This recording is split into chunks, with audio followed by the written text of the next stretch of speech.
C'est l'une des vues les plus prisées et photographiées de la Loire. Par beau temps, les contours du fleuve et ses îles se devinent jusqu'à 20 km en amont.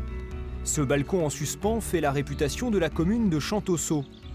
Pour y accéder, il faut traverser ce jardin, une promenade située sur un éperon rocheux, à la frontière historique de l'Anjou et de la Bretagne. Le jardin du Champalus bénéficie d'un très beau panorama sur la Loire, un panorama exceptionnel 70 mètres au-dessus de la Loire. C'est un site classé depuis 1935 par la Direction régionale de l'environnement. Ce point de vue touristique n'a pas toujours été si paisible.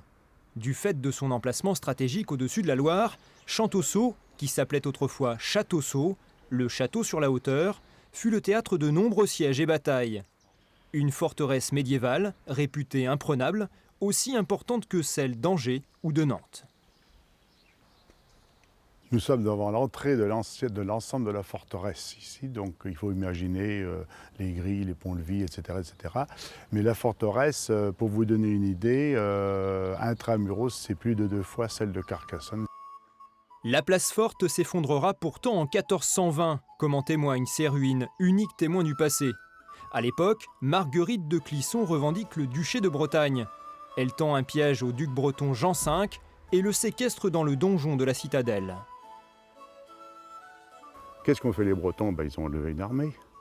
Ils ont fait le siège de Champtoceau, qui a début avril 1420 à peu près, qui a duré jusqu'au début juillet. Et là, Marguerite de Clisson est obligée de se rendre.